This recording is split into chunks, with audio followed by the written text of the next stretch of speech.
If you are wanting to learn wholesale, I have done more transactions just personally than anybody that I know. How many have you done? Over 6,000. Secondly, I haven't spent a dime in marketing to do them. Third, I make $1 million plus a year from one relationship that I've been able to build. I'll be straight with you. Direct to seller marketing, I have nothing against it other than that it sucks. Can I ask you a random question? Sure.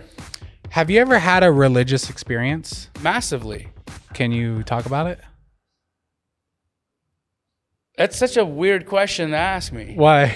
Well, because I did have a very, very spiritual experience. I had a very fundamentally ground-shaking experience in my life, and it took me into a complete different frame of mind and soul that I've ever experienced. It was life-changing for me. Jamil, the Wholesale Genie. How are we doing, baby? Fantastic, brother. How are you? I'm excited. I think today I set a Guinness World Record. I did, I believe, like 7 podcasts today. That's and not this a record. Is the last one. I feel like it's a record. It's not a record. I think it's a local record in Las Vegas. It could be a local record. Yeah. But it's not a Guinness record. In the 89148, it's probably a record. First of all, I understand and appreciate how hard and taxing podcasts are. So it's so hard. The fact that you left me to the last one. Yeah. Thanks. It's very disrespectful. No, I listen, I appreciate everything that you guys are doing here, and I'll be straight with you. I know how hard it is to put on an event like this, and I know how hard it is to like wrangle people to come in and like actually like sit down and put time in. Yeah. But you guys have crushed it. This is probably in my experience in terms of events that I've like spoke at and been a part of. Yeah. This is in the top 5. Let's go. We got to get top 3 next time. No, you're in the top 3. I just didn't want to be mean to the other people because there's like, I've got friends who are in the 5 and like, you're definitely top 3 of the 5. Perfect. All right. I appreciate that. Yeah. So you guys crushed it. Thank you. I appreciate it. And honestly, like this might sound weird to say, it's honestly kind of getting easier because we've been doing it like every quarter for the last 2 or 3 years. So now I used to like not sleep the night before. I was scared to go on stage. I'm like, how are we going to do check-in? You're incredible. Yeah. You're like, your stage presence is amazing. Thank you. I mean, so you're telling me that you're new to this? 2 years new. 2 years? Yeah. You're natural. Thank you. I appreciate that. Well, I wanted to have you on because we want to get the speakers, of course, on here. And I want to talk to entrepreneurs and people who are leading their field, right? So I know you know pretty well. I've been following you for a while. So for people who don't know you, can you give us like your quick highlights? Yeah, I'd say that if you are interested in wholesale real estate, you should probably unfollow any other human being that does it and just listen to what I say. Let's go. No, truly, when it comes to wholesale, there's just so many ways to get it done, right? And there's a lot of incredible human beings that do it. Yeah. And I appreciate and respect the different modalities and opportunities that people provide for folks to be able to get involved. But at the end of the day, we're talking about deals. We're talking about marketing expenses. We're talking about assignment fees and actually creating a real estate business that generates massive amounts of cash. Yeah. Now, in the space of wholesale real estate, I have dominated. I've been dominating since 2002. I went out of business for a little while when the market crashed. I came back with a vengeance. We started Keyglee. We're the second largest wholesale operation in the nation behind Homevestors. Really? Yeah. Above New Western? I mean, listen, I'm not going to try to like get in here into a measuring contest, but I'm in 140 markets. Okay. And so, look, I have a tremendous amount of respect for New Western and everything that they have going on. They are not in as many markets as we are in. Okay. But they do a fantastic job. I've got both great. I've got a phenomenal amount. I even have a phenomenal amount of respect for New Western and who's their counterpart? There's Net Worth. Yeah. So my understanding is it was 2 partners that split. They have a very similar business model, but they do a great job. And we work with both companies. Yeah. I teach my community to collaborate and JV with New Western Net Worth as often as possible. 100%. I think at the end of the day, dude, we don't have room in our business model for animosity or negativity. Of course. What we need to do is work with one another. We got to collaborate more than we ever have to look at each other as competitive or be in this situation of, I don't want to see you win. Right? 100%. And I think that that's where wholesale was a decade ago. Really? I think wholesale 7 to 10 years ago was in a really negative place. And I think that's what permeated the negative connotation that wholesale had with real estate agents and in the investment community in general for a while, is that it was looked at as this very car salesman-y, gray area business model, unrespectable way of operating because the barrier of entry was so low. Yeah. And to be honest with you, yeah, I think that that was perpetrated by people who hadn't really done it. I think that people that were creating a narrative about what wholesale is about, that had the microphone for a moment, I don't think that those were the folks that were actually truly wholesaling.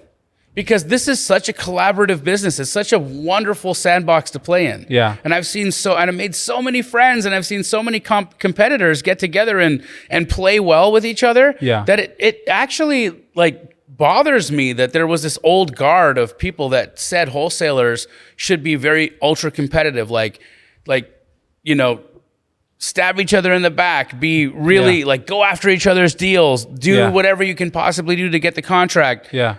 Honestly, bro, that's not the world we really live in. Yeah. We live in a very cooperative place. We live in a spot where if I didn't get the contract, but maybe I can go to my competitor and say, look, I got the door closed on me, or maybe I had to cancel the contract, but why don't you go? I was locked in at this price, and I got a buyer at this price. Maybe you can get it done, and I can bring the buyer to the table. And so I'm seeing more of these situations happen right now where people are cooperating and collaborating with each other. Mm-hmm.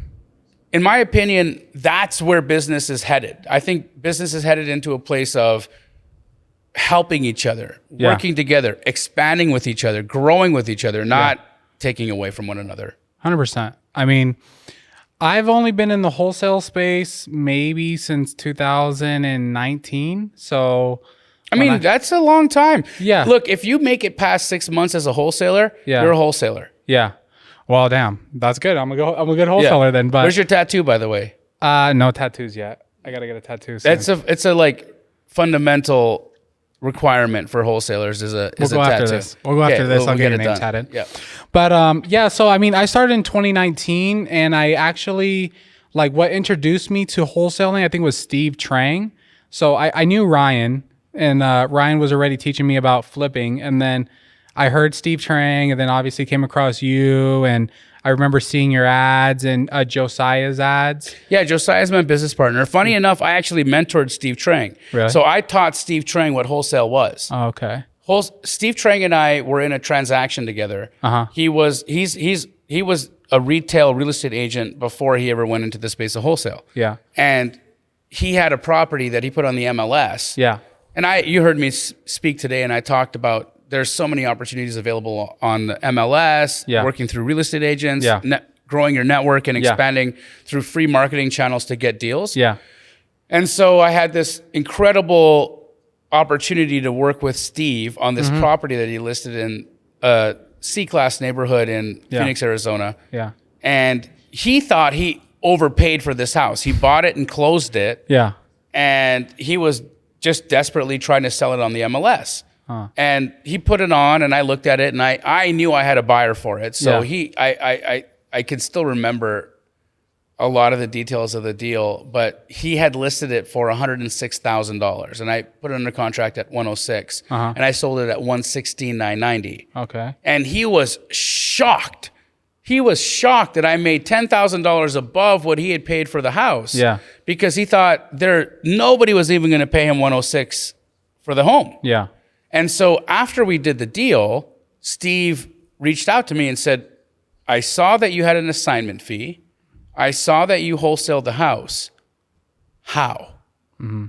What are you doing? Yeah. And that's when I believe Steve's brain finally opened up to this world of wholesale. Mm-hmm. And we talk about it quite openly between the two of us because it was a transaction, I think, that changed the trajectory of real estate wholesale for the better because, real estate disruptor, Steve Trang he is a pillar in the community, and so many folks have gotten to go through Steve Trang's podcast and get to know Steve. And like we know of so many high level human beings because of Steve Trang. So shout out Steve. Yep. He's just like he's one of those people that we look at and say, if it wasn't for Steve Trang, I may not be here. And I can say that. I can truly say, like, I know Steve says if it wasn't for Jamil, I wouldn't know about Wholesale, or I wouldn't have learned about Wholesale. But I can say that if it wasn't for Steve Trang, I wouldn't have the influence that I have today. Really? Because bro, I was so anonymous.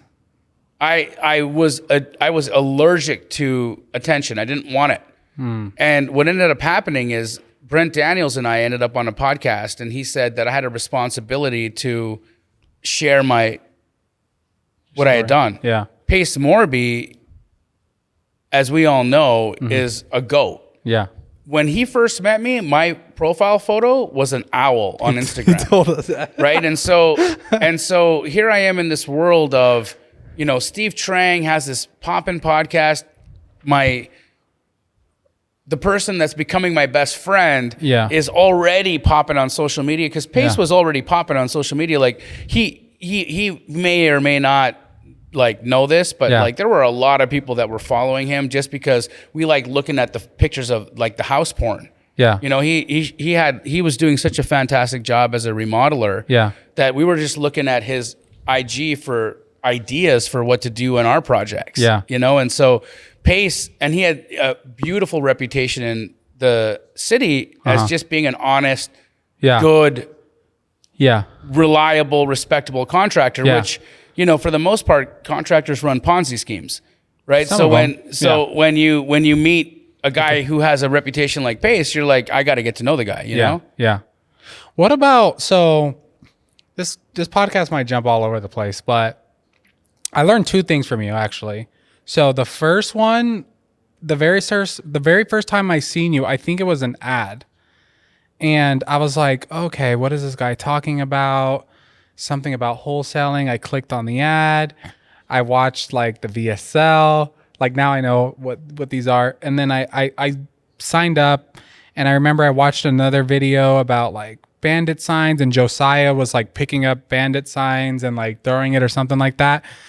But that ad made me know who you are and made me start following you, and I've kind of known of you for years now, which is crazy to think about from an ad, right? Because we currently run ads, and I never thought about that until right now while I'm looking at you. I'm I got introduced to you from an ad. Well, what's funny about it is that my ad was so polarizing and so jarring to you that I scorched your subconscious mind.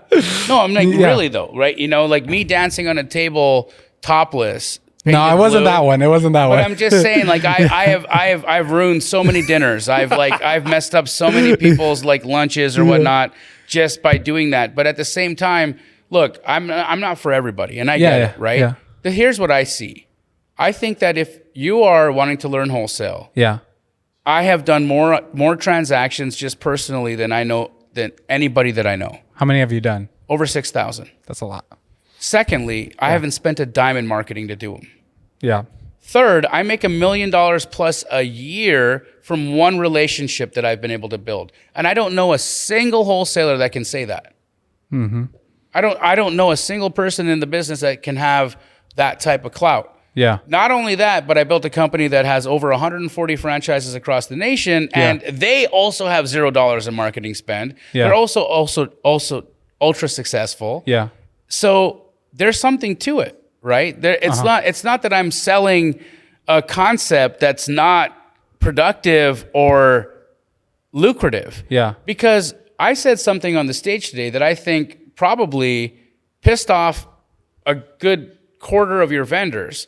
Which ones? Well, the ones that were selling direct to seller marketing. Oh yeah, because you guys. Yeah, because it's absolute. Based. Listen, I'll be straight with you. Direct to seller marketing, I have nothing against it. Yeah. Other than that, it sucks. Yeah. No, let's be real here, okay? $10,000 cost per contract per deal across the United States, when the average assignment fee is $15K, and you're trying to run a company on those kinds of profit margins. Yeah. How does that make any sense? Yeah. Yeah. Not to mention the fact that right now, if you call up the average American and you ask them what their house is worth, they think their house is worth what their neighbor house sold for in March of 2022. Yeah. So you're telling me that direct to seller marketing is absolutely going to like create any real opportunities for people? No, it doesn't. The best way for wholesalers to do business is by creating long-lasting relationships. Yep. And that's what I teach people how to do. I teach people how to be business people, not to be fly-by-night, one stop, one deal, one shot, like transactional human beings. And that's what I think wholesale has been taught. And that's what I think wholesale has been like served up to the people as a business model. And that's why it's been so negatively looked at and why we've been so demoted in the space of like our hierarchy and where we actually exist in the totem pole of real estate investors. When in truth, when we do what we do with like purpose and pride, we serve such a huge role in the liquidity process of fix and flip operations, in selling distressed properties and helping people that are in terrible situations and offering cash solutions to people that wouldn't be able to be financed. That we absolutely deserve respect in this space of real estate. And I teach people how to leverage that. 100%. I mean, so at Wealthy Investor, we teach the same thing. I don't spend anything on marketing. No, look, Ryan Pineda and Wealthy Investor, you guys are a different situation because I know Ryan, and I know Ryan is one of the smartest real estate investors that exist in our market today. I've been friends with Ryan since before Ryan was known. Me too.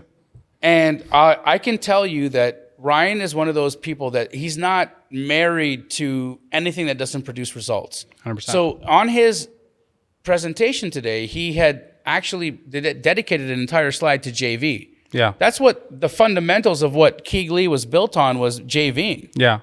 And so Ryan is not looking at the market and saying, I'm not paying attention to what's going on and I'm just going to continue beating my drum because my drum makes noise. Ryan says, I'm looking at the marketplace and I'm seeing what's working and I'm going to do that. 100%. And that's why I have this like high level of respect for what Ryan does and like what Wealthy Investor does and why I'm even speaking at the event because I know you guys are real. I've known Ryan for so long and I've known that this is an individual who's created a tremendous amount of money and been able to, change thousands of people's lives because he's awesome and real. And the things that he's going to teach you actually work. I'm talking about the fakes out there. And and every one of you guys that I'm talking to, you know who you are. You all know who you are. I've been calling you out for the last decade. And the reason I do it, bro, is because they take $60,000 from people who don't have the money. $50,000-$60,000 on coaching products from people who don't have the money. And then they go and tell them to go and spend another $20,000-$30,000 a month. That's true. On marketing to get there. It's absolute BS. 100%. And I've told people that too, where they're like, "Do you think I should do this?" And I'm like, "Well, just to let you know, you're gonna spend a lot of money, and then they're gonna tell you to spend a lot of money. So I just don't know how much cash you have." So I personally, like I said, I learned to flip houses from Ryan, and like my marketing budget, the absolute max ever was probably about $10,000, but most of it was just data because we were doing RVMs. But like right now, I don't spend any money on marketing. The only thing I spend money on is media. So like camera people, editors, right? Because stuff like you that. learn that personal brand is actually, at the end of the day, personal brand will get you more leads than any marketing channel that you could ever possibly have. I have more inbound leads because of who I am as a person today than I could ever have from a cold calling situation, bandit side situation, a pay-per-click campaign. It doesn't matter. Just personal brand and building a personal brand is by far the most lucrative marketing channel that you can possibly 100%. Produce. And I found your personal brand from an ad, right? Which is crazy. But it is crazy. So second thing that I learned from you guys. So first was like, ads can grow your personal brand. Second, watching you guys move. So Pace was here. What's today? Today's, I don't even know. But we did a podcast the other day. He was at the office. watching him and his team move. We were talking about A players. He was talking about his cameraman Eric and his wife, and you know how he grew them and all this stuff. And then watching him here today, interacting, greeting people, saying what's up, watching you come in and like, hey, I need to be here to watch Pace speak. You said that to me. You're like, when is Pace speaking? I need to be here to see that. His wife, I've never met his wife, but I guess she's seen me on social media. I was like, hey, how are you doing? You would take me backstage. She's like, hi, Brian. I was like, holy crap, how do you know my name? But I was talking to her and she's like, yeah, I'm just here to see Pace speak. And then I'm going back to Arizona, brought, you know, his 2 daughters. So you guys move like a force of love. That's what it seems like. You guys are all like moving together, like, you know, showing each other support, showing each other love. How did you grow to learn to do that? Or has that been like So what's really funny is that Pace and I, before we had coaching, before anything was going on in our lives in that world, we both made a tremendous amount of money as competitors working with each other, helping one another. And then what we decided to do was go on the road and spend money on out of our personal pocket to go teach people that collaborating over competing was the far better way of getting rich and like actually getting financial freedom. And so Pace and I did a tour called Pace and Jamil Do America. And it was this incredible time and we're still on it. I mean, we're still on the Pace and Jamil Do America tour, and we truly still go to different cities, and it's phenomenal. Like, it was, in my opinion, in real estate, one of the most amazing times where you saw 2 people who were like really getting it done in the space that were competing for, like, here's the funniest part is Pace and I would be competing for deals while we were on the road together. Like, we'd be actually trying to buy the same house. While we're driving in the same car, going to the same location to go talk. And we don't even know that we're competing on the same house. That's where we were, right? So like, as competitors, we saw this advantage of being able to work with each other, and look where it took us, bro. We got a television show together. You know, like Pace and I have conquered the planet by collaborating as competing forces. And that's where I remember there was a night, bro. Like I was driving home, and I had just lost a deal to Pace. And I remember calling my wife, and I was like, I just lost this deal to Pace, and I like felt it, you know, like you know that like greedy little goblin in your head, damn. Like it like starts to speak up, and it was like, what's happening here? Why are you losing deals? And then all of a sudden it's like, Pace, right? So this little like thing, this little popped up in my head, and it was like, Pace took your deal. So no, he didn't. No. Pace didn't take my deal. Pace serviced that human being in a better way than I was able to service that human being, and he gave them an opportunity or a price that I couldn't do. Great. But we feed that negative voice more often than we feed that voice of love. And I remember when I called my wife and I said, I'm at this moment right now where I can feed 1 or 2 voices in my head. I could feed a voice in my head that says that if I continue to work with this guy, I'm going to lose more business. Or I'm going to work with this guy and I'm not going to count what I lose, but I'm going to start paying more attention to what I'm gaining. And she said, I think that's a voice you need to listen to. And look at us today, bro. Like, we have conquered this space. And we did it together as competitors, and we still compete. And so I can say to you wholeheartedly and with every ounce of my being that loving my brother and doing what's best for him and thinking about what's best for him and where he does the same for me has made me way more money than I would have ever been able to make if I had just paid attention to myself.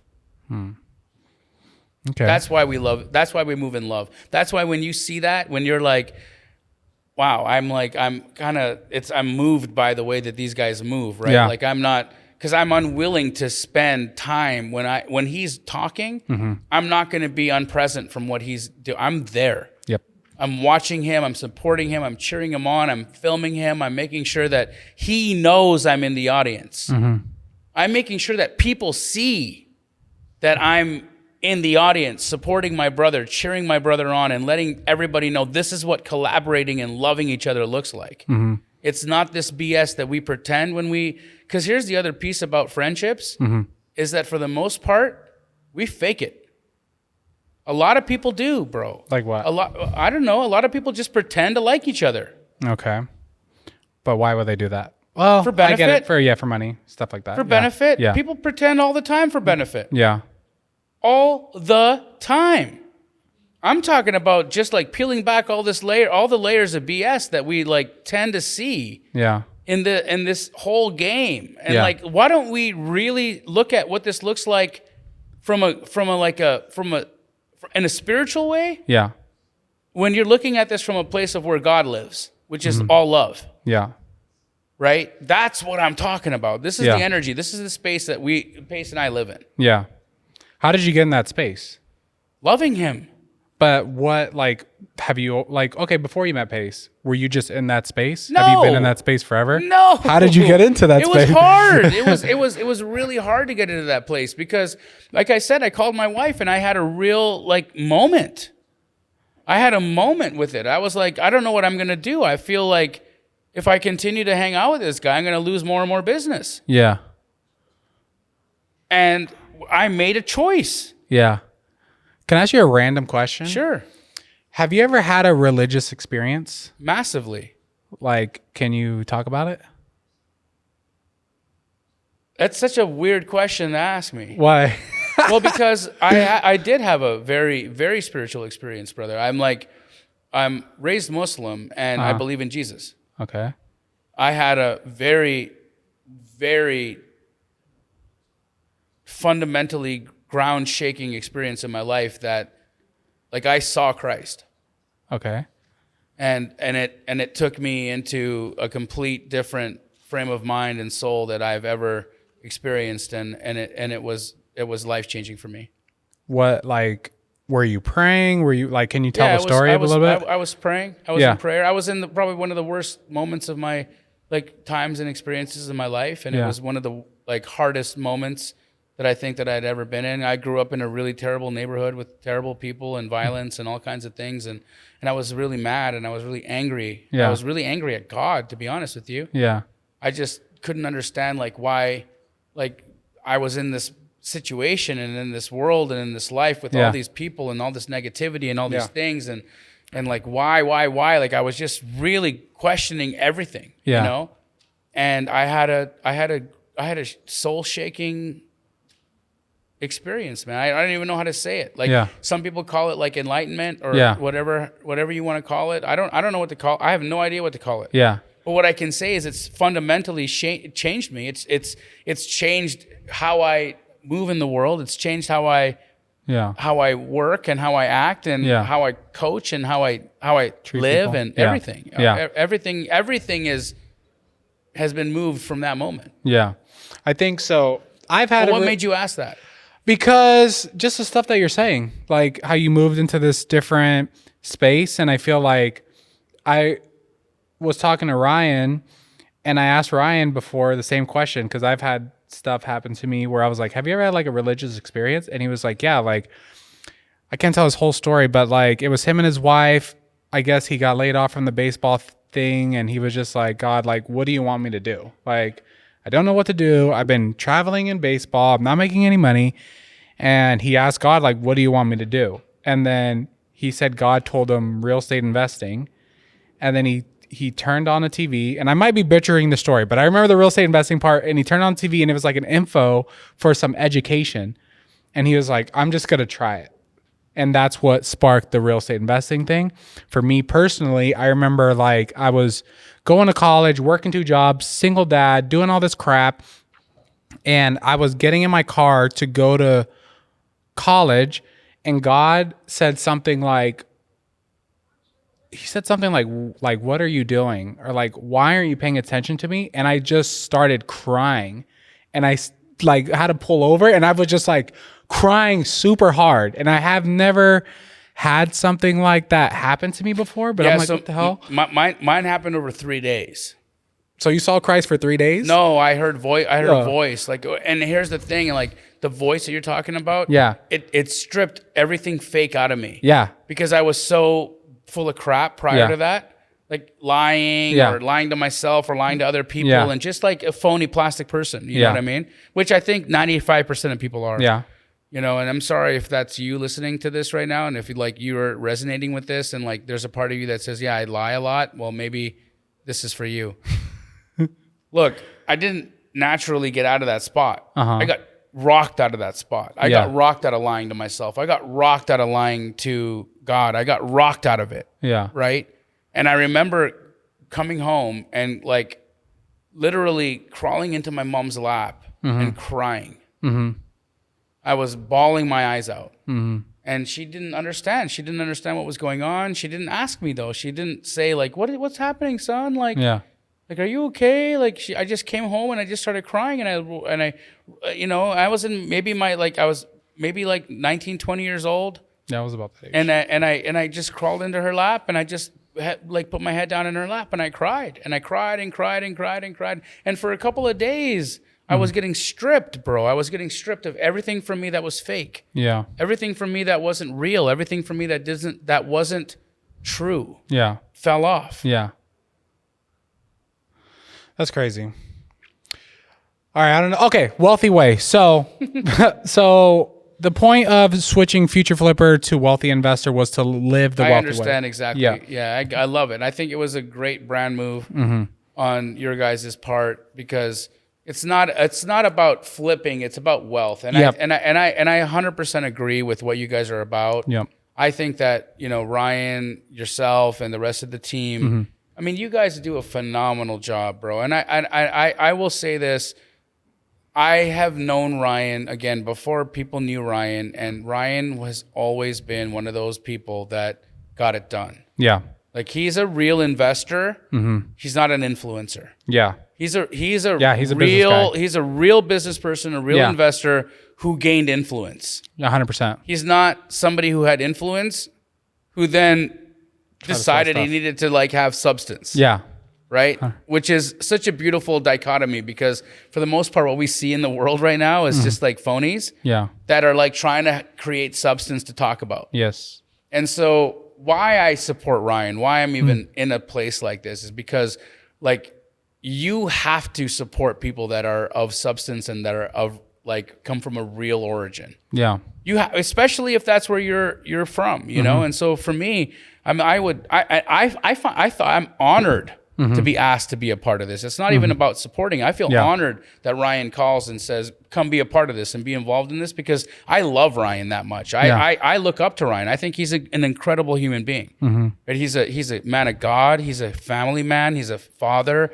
He's so much. Then he's an investor. Then he's an influencer. But first, he's a family person. Yeah. He's a spiritual being. Yeah. And then he's all the other things. Yep. That's wealth, bro. 100%. That's literally, you took the words out of my mouth, but we rebranded because we wanted the wealthy word to be attached to each company. So the Wealthy Way mission is build leaders, enrich communities. Love it. Right? So to live the wealthy way, you literally took my question out of my mouth, but is to have wealth in family, faith, health, finances, and affluence. What does the wealthy way mean to you? Well, I'll say this, right? Like I've been working on myself for a long time, and you know, even leading up to this, like for those of you that know me, you've watched me lose like 60 pounds over the last year. Really? You know? Yeah. I mean, I've been on it. I've been on the journey. I've been on the path to like just getting more healthy and like doing better for myself. Beyond that, you know, my companies have exploded. My personal life with I am so married. I am so in love with her. I'm like almost 14 years with my wife. 8 years married, and I have the biggest crush on my wife. Okay. Like, I still watch her walk across a room. Okay. I love my children. I love God. I'm purpose driven. I feel fulfilled every minute. Like, bro, I could be in tears right now when I think about how happy I am, bro. Like, just how fulfilled I feel on a day-to-day basis. I want that for everybody. I want that for everyone, man. What a blessing. What a blessing it is to live this way. How do you give that to other people? You show them. You show them. We're not doing anything special. We're not doing anything special. We're being real. We're being true. That's all you got to do. And like, at the end of the day, man, like, what are we here? How long do we got? 80 years? 90 years here? Max. Look at the ripple effect of what you're going to accomplish on this planet. How many lives will you change? How many trajectories are you going to affect? How many people are going to have a different experience on this planet because of you? 100%. And if that's not important to you, that's fine. It's important to me. Yep. And again, that's why it's building leaders, because if you build someone up, they enrich their own community. That's the point of the wealthy way. So last topic I want to ask you about is leadership, because I feel like, again, building leaders, that's what we're trying to do, is build leaders. How does someone become a better leader? Listen more. Honestly. Listen more. We're so busy talking, dude. We're so busy being just talking. If you took a moment to stop and listen to what somebody has to say, then you can figure out how you can serve them. I don't think leaders are charge forward, kill them all, you know, Spartacuses. You know what a leader is? A leader is somebody who listens, loves, and then leads. That's a leader. So when I listen to you, I hear where you're coming from. When I love you, I accept what you bring to the table. I'm not looking for a benefit that you're providing me. I'm actually here to love you. And when I use those two aspects of listening and then loving you, I can lead you. That's a leader. But it's not going to come from a place of ego. Our egos will never lead us. Our egos will never put us in a place that are going to allow us to grow and create dynamic impact on the planet. That's not the product of the ego. That's the product of the soul. And the more of us that connect to our deepest core and our truest nature, and then work from that spot, the more of us that are leaders from a conscious place, the better this world is going to be. And I'm ready for it, bro. I'm ready to meet every person out there who feels called, who feels like their life is more than maybe what they're experiencing right now, who says to themselves, I'm a child of God and I deserve more. All right, guys. Well, this was the Wealthy Investor Podcast. Thank you so much for coming on, Jamil. Appreciate that was good, dude. That was crazy. I wasn't expecting that.